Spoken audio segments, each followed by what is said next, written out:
Live from the Score Atlanta television studios in North Atlanta, this is Georgia High School Sports Daily, powered by IBEW Local 613. All right, happy Tuesday and welcome back to another episode of Georgia High School Sports Daily. I'm your host, Nigel Wilkins, along with Craig Say. We've got a lot in store for you guys today. We're going to obviously talk to Camden County head coach for wrestling. They won their 11th championship this past weekend, Jess Wilder. So we'll talk to him. We'll talk to Kim Hixon of Marist girls basketball. Get into our fast break headlines for today and talk about some basketball rankings. In addition, we'll have Hayden for his high school hits, the latest that he's writing as well on scoreatl.com. But Craig, let's talk about the game from yesterday. Notre Dame, obviously, versus Ohio State. Gave a valiant effort towards the end, came up just a little bit short. But what was your overall just thoughts on the game? So at the beginning of the season, if someone said Ohio State was going to win it, I wouldn't have been too surprised. And I think that was their goal. I think they had that expectation. During parts of the season, though, it was such a crazy college football season. Obviously, the Michigan game, a lot of chatter, a lot of disappointment. You have the injuries you deal with. You have the ups and downs of every team. You have games where your offense isn't playing well, defense. For them to win in this new era the way they did, I think it's huge. There's a lot of value in this championship going forward in terms of the recruiting and also just winning kind of that first initial playoff one. What's just your thoughts real quick, Craig, just about them overcoming the adversity? Everybody wanted to write them off. Everybody was like calling for Riley's job after they lost to Michigan. What's just your thoughts on that, him being able to overpower that and win? I feel like that's part of college football a little bit and the expectations. There's so much talent on that team, but I mean, it's 100%. Something that was following them just from disappointing losses the last few seasons. The Michigan game, games where they feel like there's so much talent on that offense and they aren't putting up the points, they aren't executing down the stretch. So there's a ton of pressure. Do I think it's the most like heroic, I'm Kirk Herbstreit and I'm going to cry about it? No, I don't. But I think it was a very impressive job by him. No, 100%. I mean, great effort. Obviously, we got to give a shout out to Caleb Downs, who was obviously magnificent in that game, finished with 5 total tackles. He went here at Mill Creek High School and started there, where he also won a state championship at Georgia State at the time for Mill Creek, helping them win a state championship over Carrollton, and he continues to do big things on the gridiron. I did want to point out, too, before we go to our fast break headlines, just to talk about Matt Berry. I asked him why, and he obviously works for ESPN, why is Atlanta such a great venue for, just college sports and everything? As you guys know, we have the College Football Hall of Fame down here. Mercedes-Benz, which hosts a lot of events, was supposed to host the Final Four, obviously before COVID and everything happened. But he just said it's one of the meccas, in the sport. It really symbolizes Southeastern Conference football, kind of what he alluded to, and just being able to come down here and just the spirit of the fans, the allure, all that stuff he kind of mentioned as being kind of just major standouts for Atlanta being such a great venue. So that really caught my eye when I talked to him this weekend.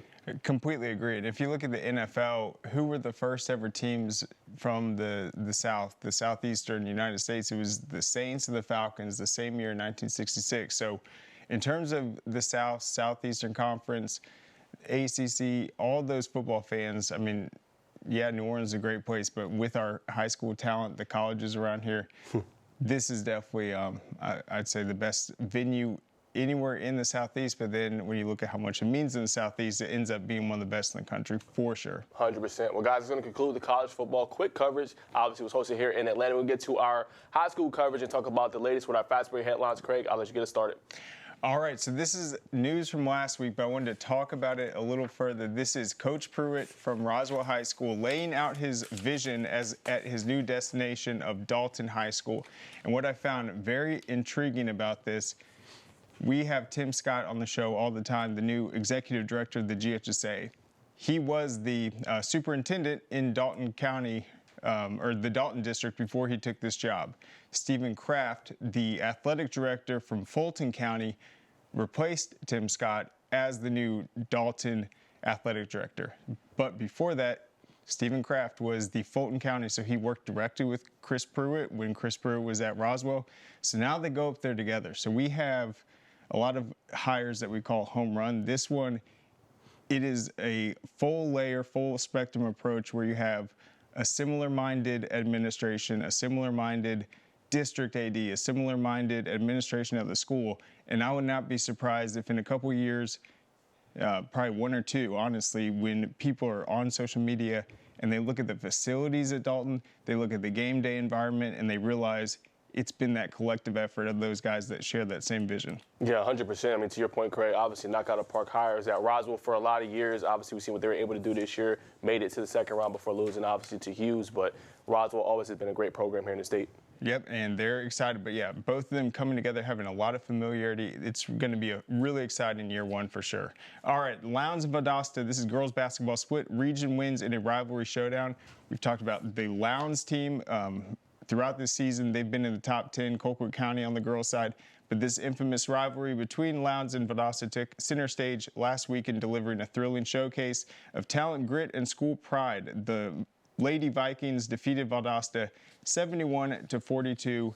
And then on the boys' side, the boys at Valdosta defeated Lowndes. So they split the rivalry this year, but it's good to see that big football rivalry also growing on the basketball end. 100%. Our next headline, Wesleyan wrestler Jackson Douglas reaches 100 career wins. Obviously, it's been a phenomenal career for him. He won 150 pounds, highlighted the evening for the Wolves, who defeated Marist 44-22 and lost to Lakeside DeKalb 47-46. Douglas was the Gwinnett County champion at 157 pounds this season, so he's been phenomenal so far. I wanted to give him some highlight as well for what he's been able to do. All right, I'll take number 4. This is Kendrick Wrestler. Is that the one we have up here? There you go. That is Jarrell Rivera earns the Columbus Ledger-Enquirer Athlete of the Week. So this is an important storyline to watch. Kendrick did not qualify for the state duels this last weekend. The top 2 teams from each region do, so he did not get an opportunity to compete with his team. But now it is on to the traditional. He won this honor after taking the 138-pound city championship back on January 4th. He won the overall vote for Athlete of the Week with 7,558 votes. Now it will be up to Jarrell Rivera to do his thing in the Class 2A traditional tournament next month. 100%. Well, Craig, obviously, I know you know Camden real well, so I'll let you get the next headline as well. Yep. So I was a little surprised this weekend. I was following this. I thought Camden County is the team to beat. I went to the GHSA's website when the results came in, and they have a photo of Buford on there saying, congratulations to the 2025 state champions. Oh, wow. So I was like, no way. Someone upset Camden, and then I clicked on it, and they won. But nice. So they need to change that picture. It's a little deceptive, I'm not going to lie. But Camden County tops Buford. You can check it out. All right. Tops Buford for the 11th straight duels championship. Just absolutely incredible. Camden County Cass Rockmart Social Circle successfully defended last season's dual state championships. This weekend it was at 6 different locations. Camden County obviously defeated Buford 43-26 in that championship. They also beat Mill Creek, a very great Mill Creek, in the second round. We had Mill Creek's program on the show last Friday. And now next up this weekend will be the girls wrestling duels, and then we'll have the traditionals next month. Now we're going to talk to the coach here later on in the show, Craig, but what made, from when you've seen them for years, what makes them such a great program? So the really hard thing and what separates them is you have to dominate the lightweight classes. That is very hard to do because a lot of times, let's say you have a really great freshman that's at 116 pounds. He might end up filling a role left by a senior at 138 pounds. We don't see them move too much, but to continuously have dominant state champions at those lighter weight classes, that's what is so impressive. And when you watch them in the traditional, which they've also dominated, there's 14 different weight classes. They are usually one of the few teams out of all 300 or so that actually qualifies 14 wrestlers in every weight class. Very rarely is it less than 12. So just being able to find the lighter weight classes and have exceptional talent at that is really what makes them completely different. 100%. All right, guys, coming up will be that interview, so don't go anywhere. All right, headline 6, Hughes quarterback Christian Langford officially committed to FIU. I have the full story on ScoreATL.com. I appreciate him just to let me document his journey. I mean, threw for 3,000 yards this season, 38 touchdowns, 200 yards in the state championship game against Milton. What was so cool, I remember, I don't know a lot of people will remember this, but we televised Julian Lewis's first game, right? They played East Coweta. And I remember seeing a young sophomore. I was very impressed. Same guy we're talking about here with Christian Langford and what he was able to do. And I felt like he continued to take steps forward. But what was so cool, he was like, if I could do it again, I probably would have just stayed at East Coweta. Because you guys remember his journey after that year. He ended up going and transferring to Buford, ended up being at Westlake, and then finally found a home with Hughes. So I think that's important to point out, just his journey, and blew up after, obviously, the state championship for throwing over 200 yards and 70 yards on the ground. And schools were calling him, but he said FIU felt like the right fit. can't get much better than that. Yeah, and it was a challenging situation. When he went to Buford, he didn't know Dylan Raiola was going to transfer in. And so, I mean, he waited his turn. And then what he did this year for Hughes, his numbers were up there with Juju, with Antoine Hill. He was one of the best passers in the state, no question about it, and he proved it on the championship stage. So congratulations to him. Taking advantage of that big year for Hughes, it was awesome. All right. Last headline, Matt Eli officially resigns as Mount Perrin's football coach. You remember this story from last season. He had to step away in the middle of the season due to personal reasons. They did not renew the contract, so that adds to our coaching carousel. That Mount Perrin job is officially open. That was announced last week. Real quick, Craig, as we wrap up this segment, do you think we'll see maybe another splash hire out of a private school? Do you think it would they may go in-house? They have a better option just in their flexibility to change around their teaching staff. I think this one will be a splash. And as you guys know, we had splash hires all last week. Marietta obviously made one, and obviously Coach Boone Williams leaving from Hughes to go to Northside Warner Robins to take over that program. So many things happened obviously over the past week. We'll have Coach Carousel throughout the week and update you guys there. So definitely stay tuned for that. But that's going to conclude segment 1. Coming up, we will talk to Kim Hixon of Marist girls basketball to get the latest around their phenomenal program and their superstar player, Kate Harpering. Great teams are committed, focused on the details, and work hard to be their best. From practice to games, right down to their gear. Your field is a critical part of the game that allows your athletes to showcase their athletic abilities. Sports Turf is committed to bringing your team innovative sports surfaces with unparalleled performance. You bring the vision. Our team brings it to life. The Georgia Sheet Metal JETC equips apprentices with the knowledge and skills required to start a rewarding career in the sheet metal industry with programs in HVAC, industrial welding, and testing, adjusting, and balancing. Training is 100% free and allows apprentices to earn as they learn. Journeymen graduate with no student debt and have the potential to earn more than most college graduates. Visit our website to learn more about this opportunity at careersinsheetmetal.com. This makes my dad proud. He went through his whole career as an employee. Now I'm the employer, something he didn't achieve. We are signatory to IBEW and do IBEW people wherever we go that we feel like they are faster and better than any of our competition. The advantages of being a signatory contractor is you're trained employees. You have unlimited manpower. It allows me to bid on jobs that I ordinarily would not go after. Man, you know how to do this? Man, I don't even know. I was flipping burgers last week. Violation, unsportsmanlike conduct, impersonating a craftsman. Skilled trade unions are well-trained career pros, not part-timers. Construction is a rewarding and lucrative career with the advancement potential, but you have to do it the right way with the right training. Learn how you can be a pro. Find your career at GeorgiaConstructionCareers.com. Georgia High School Sports Daily is brought to you by the International Brotherhood of Electrical Workers, Local 613. Electrify your career. All right, welcome back to Georgia High School Sports Daily. Najee Wilkes along with Craig Sager. Remember that this show is powered by IBEW Local 613, and you can watch the show on the 11 News First app, CBS Sports local streaming app, Zeem, and also via the Peachtree Sports Network on YouTube TV. Without further ado, let's bring on the head coach, Kim Hixon of Marist. Hey, Coach. Hey, how are y'all? Good. Hey. How's everything?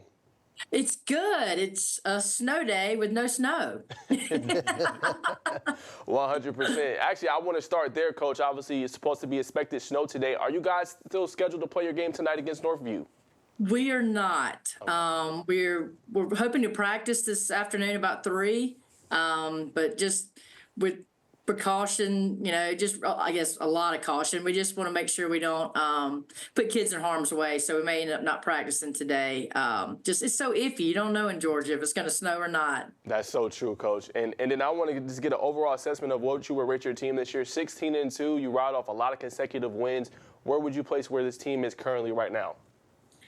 Going into Christmas, I probably couldn't answer that, but after going up to Tennessee and we won that tournament again, Andrew Johnson Classic, that was incredible. We grew up a lot and played some really great basketball teams, and I would say we're headed where we need to be in February. We're maturing. We're a very young team, but the kids are taking the steps and getting some confidence, and so we're hoping to have a successful January. Now, Coach, I don't know if you remember, but I think you were one of my very first guests when I was doing my show way back when on the podcast, Keeping It Real with Najee Wilkins. And I was asking you about your team. This is when Kate, she was only a freshman at the time. I remember you telling me about her. But now, like, she's matured. I'll obviously ask you about her in a second. But tell me about some of the young girls on this team now, right? You got only 2 seniors, mostly juniors, freshmen, and sophomores. Tell me a little bit about them. We have a really great freshman class. I'll start with them that come off the bench. We really have sophomores and freshmen that are carrying the load right now. Our 2 seniors do a great job. Eloise Smith and Haddon Bushman is another off the bench as a senior. But it's the heavy lifting of obviously Kate, but Katie Elder is a sophomore. We have another freshman starting. We call her Mo. It's Emily Morrison. Azalea is another freshman. MJ Johnson's a freshman, comes off the bench. So we really are super young. We have a couple of juniors that give us some good minutes, but we're babies. And like I said, the longer the season goes, the better we're going to be in getting confidence and understanding the system and how to win. 100%. And then last thing before I throw it to Craig, I want to ask you about Kate Harpering, obviously. She's #1 radio player on 247 Sports. What have you seen from her progression from when we talked 2 years ago as a freshman to where she is now? Maturity, on and off the court, leading, letting the game come to her, not so much trying to take it over. She gets a lot of box and ones, a lot of junk defenses, so she has to be very patient. She has to let her kids help her score. And that's one of the biggest things, I think. When you're younger, you need the ball in your hand all the time. And now she's really understanding how, she can score without the ball in her hand and how to help other people score. But just that maturity, and the leadership is just incredible just to see over the last 2 years. And she's just a special, special kid, just a special athlete for sure. I'm so blessed to coach her. And then speaking of her, I felt like last year we knew she was a great scorer, but I felt like your style of play, you guys just play such great defense. You always try to slow it down. And we thought, maybe she could score more if they wanted her to. But then we saw it in the playoffs when she just went off. I think that was the most points I've ever seen anyone put up in a playoff game. Maybe this is the quarterfinals. What about her defense, though, makes her special? She to have an all-star kid that wants she puts that much emphasis on the defensive side of the ball. That's what drives her. A lot of people are like, she scores so many points. But if you notice how many turnovers she makes and transition points, she leads our break. She does it on both ends, and she's a great rebounder too. She's probably our leading rebounder. She just literally is just that tough of a kid. She plays every second hard on either side of the ball, and she's just special. Again, I keep saying that. I know everybody says their kid's special, but her defense is just it takes people's hearts immediately because she's so fierce and physical, and she loves defense and preaches defense probably more than we really talk about her offensively. It's just incredible. And then the 2 losses we mentioned on this record, one was to North Paulding. They're having a great year. Cherokee, the other one. So 2 Class 6A teams. You guys are in Class 4A. How are you guys feeling about this year's Class 4A competition? 4A's tough. It's its own beast. I think everybody's like, it's a little different being back in 4A, but there's great competition there. We've got, our region's very good with Southwest DeKalb and Northview and Pius. And, there's a lot of great teams out there in the state, Creekside, and we can name a ton of them. But, North Paulding and Cherokee, they did exactly what they needed to do. They exposed our youth and ability to score outside of Kate, and it's made us better. So those are great losses if you can have great losses. But we're anticipating a great February and a lot of great basketball teams in 4A for a great tournament. And then, Coach, we got to talk about just the growth of women's basketball on every level right now. How excited are you for that? It's incredible. We joke all the time. We think we have our own superstar and our own Caitlin Clark at times, but because she's a great assist leader, she plays defense and she scores. So, what Caitlin's done for this game and grown it, and it's incredible. Just to see it over the years, but it exploding the past year is just, it's been cool to see and cool to be a part of, and cool to have. I call my own Caitlin Clark here in high school. So she's done a lot, I think, for high school, and of course Marist basketball. All right, well, that's quite a comparison. So what about Kate's range? Has she been practicing those deep threes? She can do it. She can score from anywhere on the floor. She really can. Not Caitlin Clark deep, probably, but if I let her do it, she could. She's very disciplined. She plays within the system, and she'd probably like to take some deep threes, but she does what we need her to do. So she's special. Like I said, I call her on Caitlin Clark just because defense, and she gets other people the ball. Her assists, she can have. She's had a couple triple doubles with often. Rebounds, obviously scoring, and then assists. So she's that kind of special to us.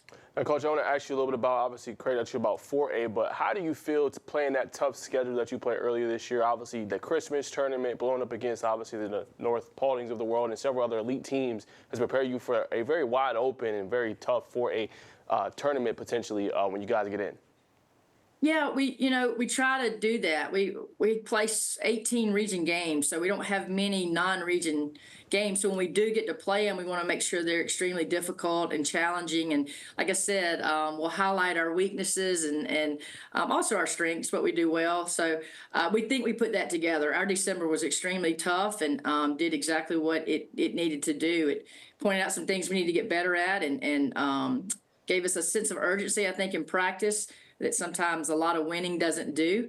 You throw some losses in there and you get kids' attentions, and they hang on your every word and pay attention to what the little things that mean a lot in February. And then, Coach, we know how elite you are, obviously, offensively this upcoming year, but how do you feel that your team has progressed defensively on that side of the ball and continue to be connected, being able to rebound the basketball at a high-end level and push in transition when it's there?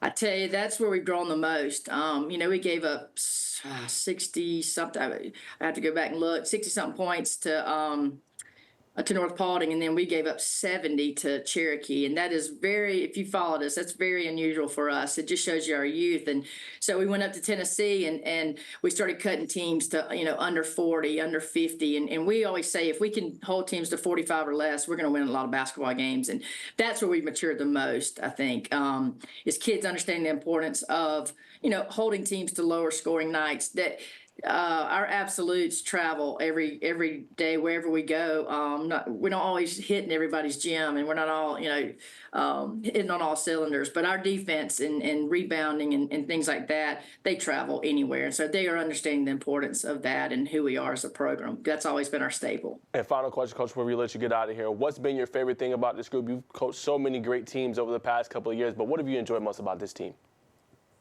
They love each other. It was a challenge having, 5 freshmen on the team and 2 sophomores, and they've embraced the challenge. You couldn't tell how old anybody is. They love each other.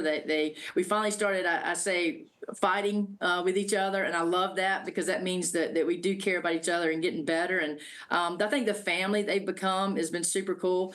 Them embracing Kate and Kate embracing them has been really, really neat. She just takes them under her wing and does such a good job. And I think just the family that we've become and obviously watching Kate progress and going through her recruiting and all has been super cool to be a part of. And she just lets us be along for the ride, and we'll see where it ends up. 100%. Well, Coach, thanks so much for your time. Always enjoy having you on. We will see you soon, and good luck the rest of the way. Thank you so much for having me. Yes, ma'am. All right, guys, so coming up, we will have our basketball rankings to talk about the latest in boys basketball as Craig rankings came out on ScoreTL.com yesterday. We'll be right back after the break.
Georgia High School Sports Daily is presented by GeorgiaConstructionCareers.com. Transform your future today.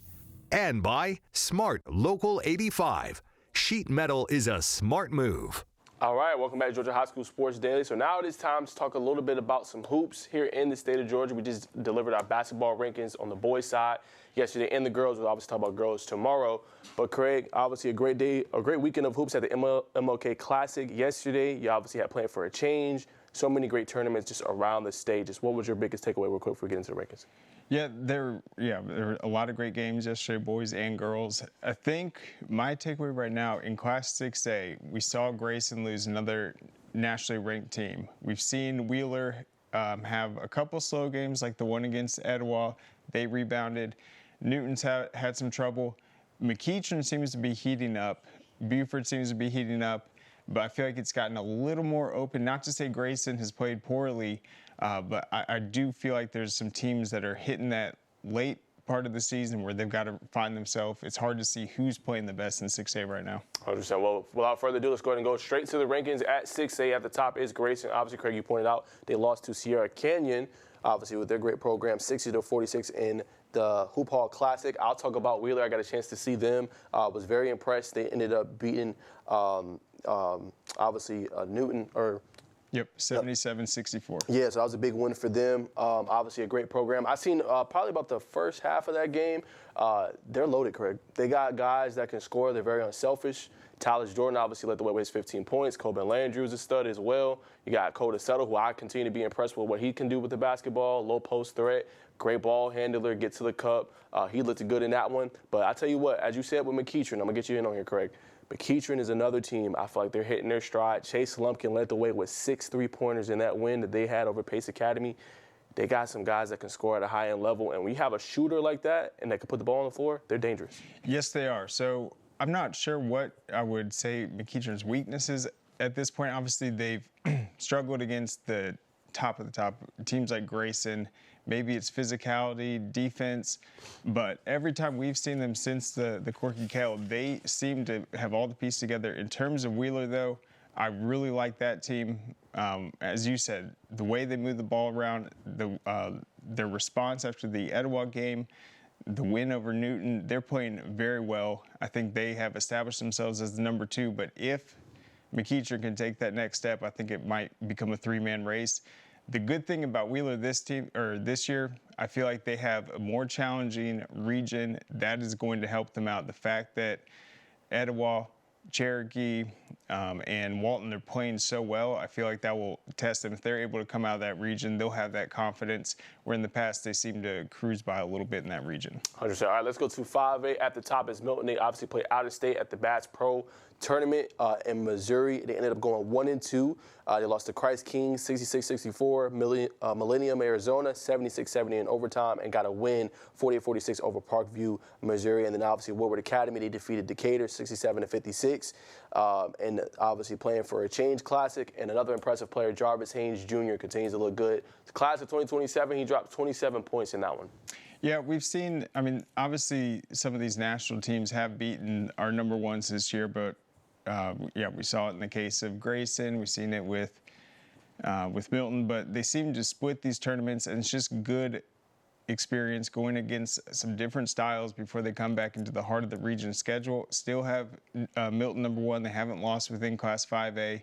Woodward Academy had a great week, the win over Decatur, and then I think they went 3-0 last week. Tri-Cities beat Decatur in 2 overtimes, and then the big result was Winterboro avenging a previous loss to Habersham Central, swapping places with them for number 4. So Winterboro has gone from number 8 2 weeks ago, number 6 last week. Now they're up to number 4 after that big win. 100%. All right, let's go to 4A now. At the top for you, Craig, obviously Pace Academy. So they ended up taking the L this past weekend. But I'll tell you what, I was very impressed with Breland Craft. He's a young kid, only put up 4 points, but to be freshman, being able to get a lot of minutes said a lot to me. Chandler Bean looked good as well. He finished with double figures. No Eric Chatfield in that game, but he was able to do his thing. And then Kale has a really good team as well, man. Zach Graves is the one to kind of watch for going forward for them, class of 2025. And kind of stuff Ferris can shoot the lights out, Craig. See him up close and personal. He dropped 19 points. Yeah, and obviously they're a much different team without him. every Charmin White team has had an excellent point guard back from the Altric Gilbert days. So did we get an update? Was he just resting sick or? I didn't hear a big update. We kind of kept it null and void. They didn't really say too much. I think it was probably just rest. Yeah, from what I've seen. That was his first miss, but for them to even come that close, 64-59 without him, that's huge. He runs their entire offense. He can get to the foul line 20 times if he wants. Just a great scorer and facilitator. The big news in Class 4, though, we had Tucker on the program last week. This is their big stretch of the season, 4 games in 5 days. They're very excited. That run started against St. Pius, a team that beat them earlier in the season. They won that one. They won all the games over this stretch, so they are really heating up at the right time. A young Tucker team, but certainly the win over St. Pius.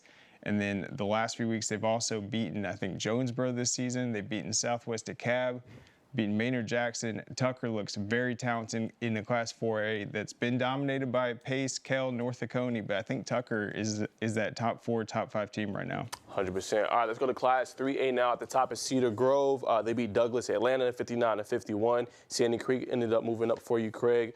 They ended up getting wins over Upson Lee and Fayette County. Yep, so Sandy Creek has gotten to number 4. I have not put them higher than that. They had the late start to the season. I really like them. It's going to be hard for them to top those other teams, though. I don't think they have any of them on their schedule, so it might be a wait and see into the playoffs. Cherokee Bluff, they only have 2 losses this season. East Hall moved up, and then Westside Augusta, a team that people think has a lot of championship potential. They continue to win despite having, I think, 6 or 7 losses. All those were out of the classification. They're playing very well. Yes, they are. All right, let's go to Class 2A at the top. Obviously, Carver Columbus. They lead the way. They edged Sumter County 60-58 in a win over this past week. Columbia beat South Atlanta in overtime 55-51. Yep, and the team that made noise this week, you had Laney returning to the poll. They had the win over Butler, you see at number 8. That put them back in there at number 9. Spencer's new this week. They knocked out Hart County. Cape Atlanta continues to climb. Tattnall County is 16-2 now.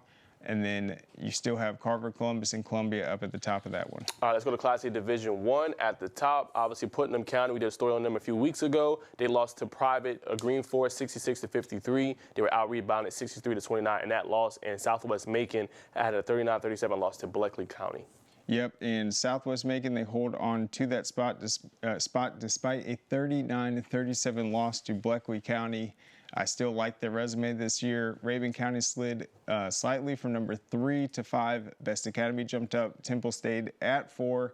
And then Model, I believe, lost 2 of 3. They slid from 7 to 9 this week. All right, real quick, let's go to Class A Division 2. Obviously, number 2, Savannah. They ended up beating 66-59. Randolph Clay knocked off Calhoun County 56-41. Yep, so last week we saw number 1, McIntosh County Academy beat previous number 1, Savannah. They took over.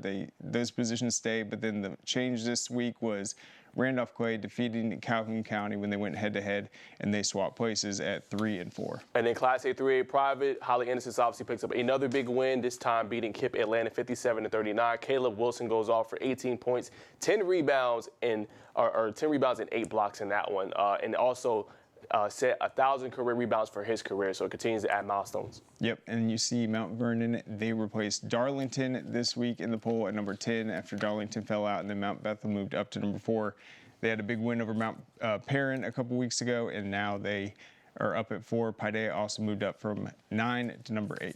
And as we wrap up basketball before we go to the break, remember a big story this week. Caleb Wilson will officially make his announcement between North Carolina, Kentucky, and Ohio State this upcoming Thursday, so stay tuned for that. Coming up, we will have the interview with Camden County head coach Jess Wilder. Dang, where you get this car? You need to join the union. The union? Absolutely. You can get 10 of these. Union construction workers earn the highest wages with the best benefits and the most protection in the construction industry. Find your career in construction. Go to GeorgiaConstructionCareers.com and start your future today.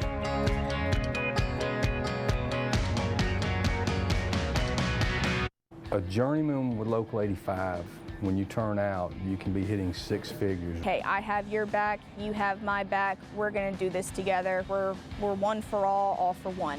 College just wasn't for me. Let's look into actual career jobs that wouldn't take college, where I wouldn't, lose money and all that. Instead of losing a lot more money at the end, why not make money and make more money at the end?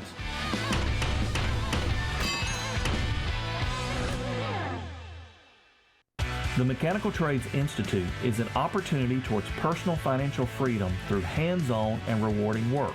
Our school is completely free and gives apprentices the knowledge and skills required to gain access to a lifelong career path. Apprentices learn pipe fitting, plumbing, mechanical service, and welding. They earn money as they learn and graduate with no student debt. Start a career with the Mechanical Trades Institute and change your financial future. What happens after you graduate? Will you go to the next level? Will people have your back in the heat of the battle? Will you still train like a champion in pursuit of greatness?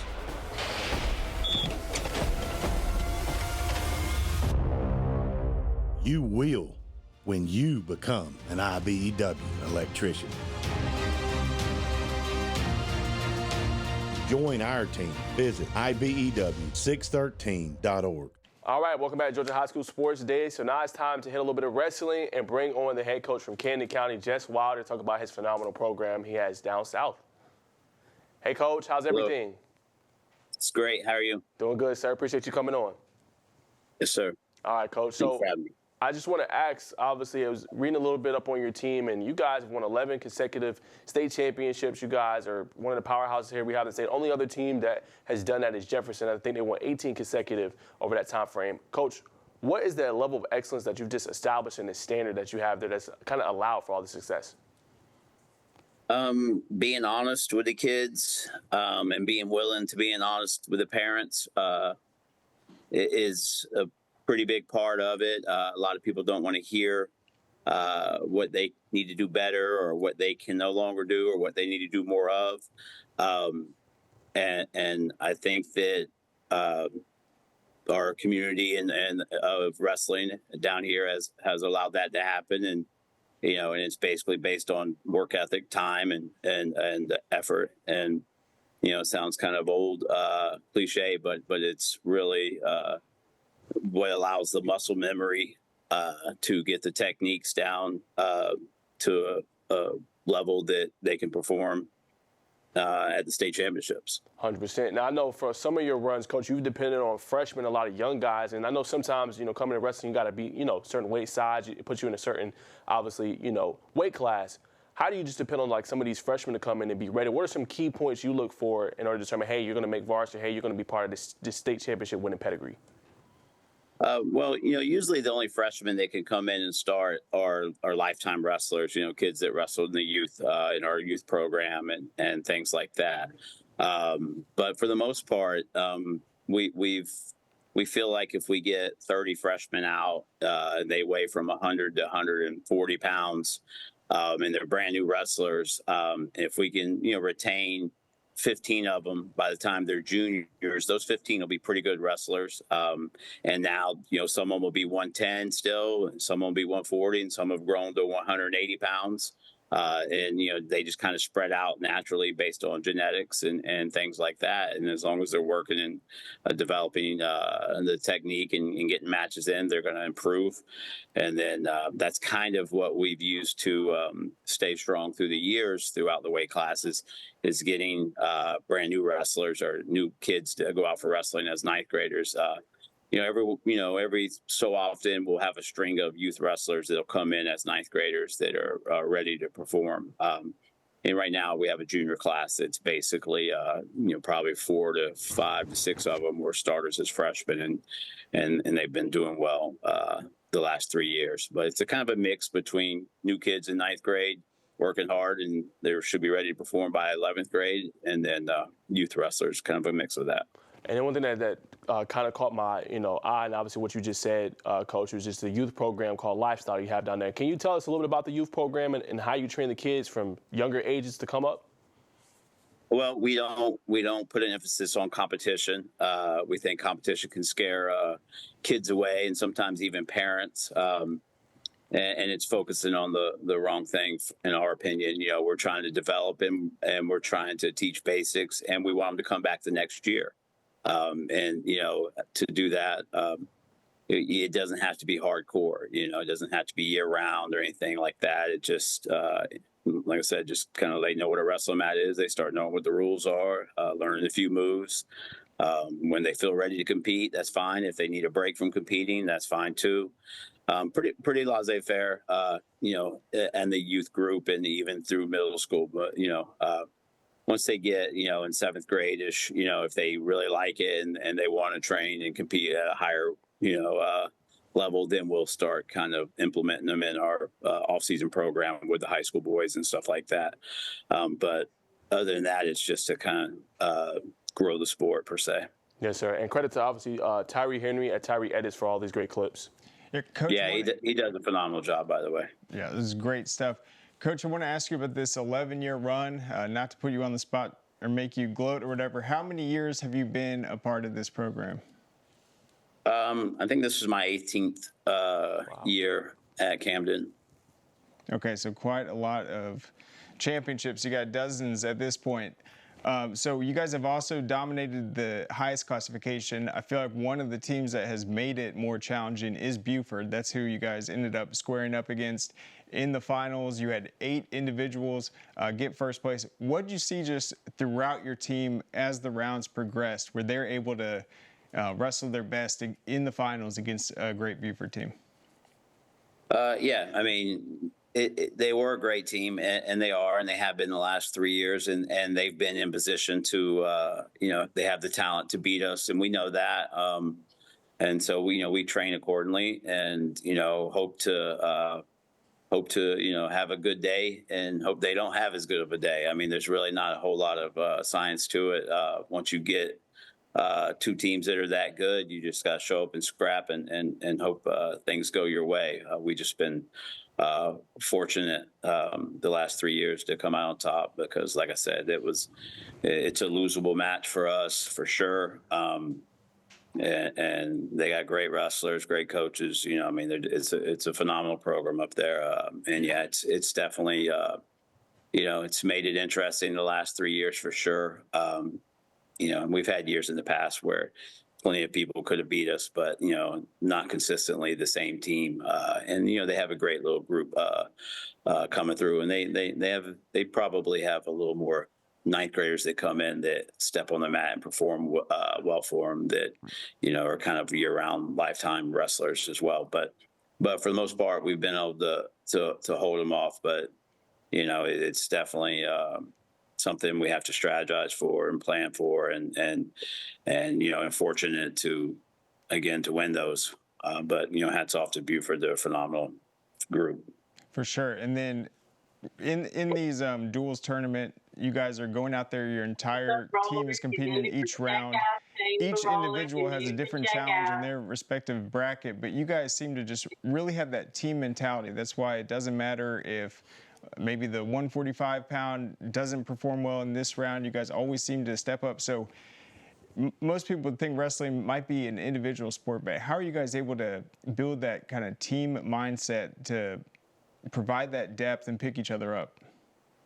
Our motto down here is PTI, which is program, team, individual. And the program comes first, which means things that would affect the teams in the future and that kind of stuff. So whatever's best for the program comes first, and then what's best for the team comes second. And then if the program and the team are taken care of, then we can listen to the individual wants and needs and stuff like that. So, I think that, these kids understand going into it that we're trying to win a team championship. And then once we're done with that, then we can listen to, individual requests and work from there. But, these kids, not trying to take a shot at the metro area, but these kids grow up together. They go to elementary school together, they go to middle school together, and they come to high school together. There's only one high school in Camden.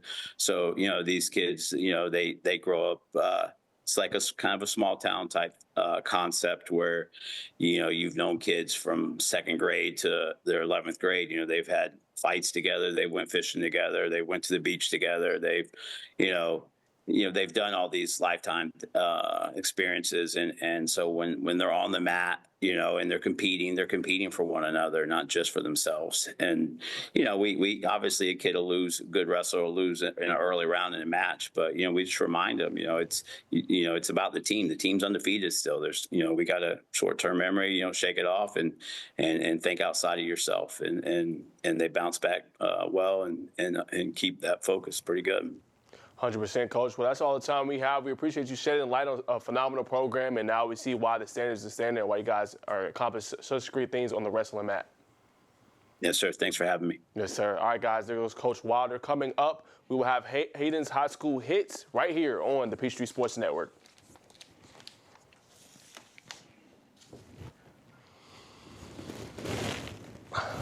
Mm-hmm.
All right, welcome back to Georgia High School Sports Daily. Najee Wilkins along with Craig Sager. And we got Hayden Gilbert on the show with us to talk about the latest things he's working on. So a really great blog yesterday, Hayden, talked about 2A baseball.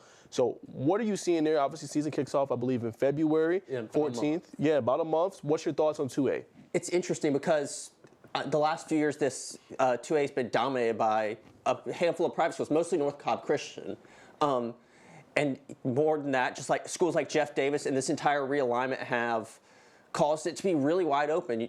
Now it looks like you have schools like Rockmart and Appleton County who have been right there, but both lost to North Cobb Christian last year. Appleton County's lost to them 2 years in a row. Appleton County's been right there for about a decade now.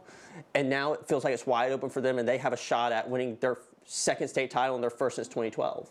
Now, Craig, you obviously do our basketball rankings. What is just your thoughts, your early thoughts on 2A? Obviously, you've covered it for a while. What's your thoughts on that classification? Yeah, well, I think Hayden's right about it opening up with the departure of the private schools. That's huge, especially in sports like basketball and now baseball. When you were looking at it, seeing the success of North Cobb Christian and then saying, okay, well, they've moved on. You said Appling County looks like that team, but what else about maybe who they're returning was able to make it stand out to you where I think this is the team that should probably start the season as a favorite? It's just that more than anything that they've returned, it's that they've been. I mean, I think I said that. They've won 20 games in 7 of the last 10 seasons. They're consistently winning at a high level. So it's one of those things of when you look at a team that consistently does it, it doesn't really matter the personnel because obviously they're always returning this personnel year after year. So when you get rid of that, what's been the big roadblock for them? You look at over the past decade, it's like, oh, they lost to this team. Well, this team ended up winning a state title. This team was the runner-up, and now it's like none of those teams are there this year to really trip them up. Yeah, and well, in 2A in general, you've written a couple blogs now. You highlighted Carver Columbus. I feel like they took that classification by storm this year in the playoffs with their dominance, dominated Appling County, Pierce County, all those teams. But what's your overall sense of just Class 2A as just looking at the state of Georgia, what's standing out? I feel like for 2A, it's the one that's been affected most by this reclassification. Lots of schools went down, lots of schools went up. Carver, Atlanta, Carver, Columbus, both those schools that are really good in, for example, football, were 3A schools last year, and throughout most of the last decade or so. It's completely different. The landscape of it over the past 4 years since we got rid of 1A private and 1A public has just completely changed, where most of these schools 4 or 5 years ago were not in 2A. So it's just a completely new landscape. 100%. Now, I kind of want to explore the other topic you're obviously talking about, and I love that you're obviously highlighting this, Hayden. And the class of 2020, right? So many great players here, and I'm going to let you take it away here and talk about some of them. But, I mean, so many guys in the NFL from class of 2020, some studs. Hayden, what's the latest on that? So I'm writing my daily dive today on that. You look at, and it's probably one of the best recruiting classes, even though you really look at it and you're like, from a recruiting standpoint, a lot of these guys weren't as good as some of the bigger recruiting classes we have, but you look at like Miles Murphy, first-round pick, Broderick Jones, first-round pick. The fourth best player in the state was Will Anderson, who was the third overall pick, NFL Defensive Player or Defensive Rookie of the Year, and was a Pro Bowler in his second season. Brian Burnage was like the 6th or 7th pick. Jameer Gibbs, Tank Dell, just player after player, just in the top 10, end up being superstar players in both in college and in the pros. In terms of just overall, I'm going to get your thoughts too. Like you said, it wasn't as heavily talented compared to maybe other classes. Do you think classes like that similar to that could be maybe a little underrated when we look at, like, maybe when we look at 2022 or 2023, like, hey, some underrated guys, but a lot of these guys could make it to the next level? Yeah, I mean, you look at, like, in that class, the 100th best player in the state, Kamani Vidal. Right. Won a state championship with Marietta. I think was overshadowed because Harrison Bailey, Eric Gilbert, like all these players that are so good were on that Marietta team. As of right now, he's still in the NFL. And he's doing pretty well after his first season in the NFL. I think he was Sunbelt Player of the Year. Like, he had this amazing career, but he really was a guy that was super overlooked. He was barely a top 1,000 recruit in the country. Mm-hmm. That's a great point. I remember Todd actually did something in last year's NFL draft where he said most of the guys that ended up going in the draft from Georgia were not 4 stars or 5 stars. It was guys like Ladd, guys that were underrated until they went to the college level. Is that what you're seeing can be a 2-year trend now with this group? I mean, I think it's something that we've seen for a long time in the state of Georgia. I think there's so much talent, and we're also such a big state that sometimes these guys like Ladd, like Kamani, get overlooked lots of times because there's guys in their area or even on their team that are better, and I think recruiters look at them and go, well, it's not you. With the Marietta team, I think they looked at it and go, well, he's a 1,200, 1,300-yard rusher that season, but he also had the best passing attack, one of the best passing attack in state history with the best tight end to ever come out of high school football and a high 4-star, by some places, I think a 5-star quarterback in Harrison Bailey. So I think he was similar to Ladd. It was, well, he's undersized. he doesn't have all these great attributes, but it translates really well because he's still a great player. Now, before we get out of here, Hayden, I think we do a good job on the show highlighting guys. Craig, you've been doing it for years with your shows. I'm starting to do it. Obviously, Hayden, you're doing it as well. But who are some guys that we should watch for coming up, maybe in this cycle, this 26, 27, 28 cycle, that's underrated, not necessarily a top-end guy, but underrated that could have a big career? Well, I think in the 28 class right now, it's Rylan Garrison at Flower Branch. I think he's going to have, I think by the time he's done, he's going to have all kinds of offers. I feel kind of similar to him going into his sophomore season as I kind of did with Kareem Hughley, where it's like, hey, he's a little undersized. He's not what you prototypically think of what that should be at whatever position they are. But, I mean, we've looked at what Kareem Hughley has done this year, and he just got a Georgia offer, he got an Illinois offer. Like, there's so much talent. And I think the kind of funny thing about Kareem is I still think people look at him and aren't taking him as serious as they probably should. 100%. Craig, real quick, give me a guy. In that class? Yeah, any class, don't matter. 6, 7, 28. Before we wrap up. I'm just going to go with Keon Standiford. I don't know if he's underrated at this point, but he's the best receiver I've seen. 100%. Well, guys, that's all the time that we have for today. We appreciate you tuning into another episode of Georgia High School Sports Daily. We will see you guys same time tomorrow, 12 to 1, right here on the Peachtree Sports Network. Hey, is the power off on this? I don't know. Just take it off. Safety violation, unsafe work conditions. In the construction trades unions, safety is our highest priority, and we train you to recognize and speak out on unsafe working conditions so that everyone arrives and goes home safely. Learn about careers in construction at georgiaconstructioncareers.com.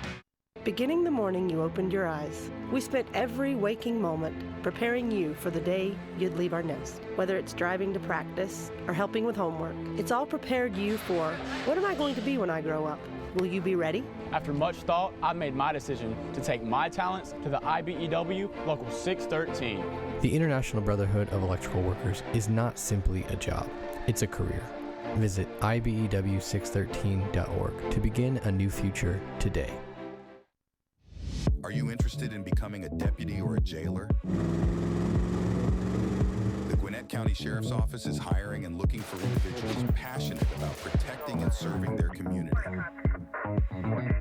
If you are 18 years or older, join our team by visiting gogcso.com for more information.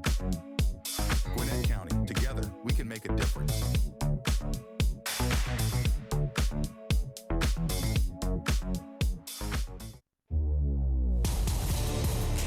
Basic combat training is a 10-week experience that will challenge you both physically and mentally. Each phase of your training will introduce you to new soldier skills, building and advancing them along the way. You and your fellow soldiers will work as a team to accomplish each mission, overcome each obstacle, and earn the right to wear the black beret of an Army National Guard soldier.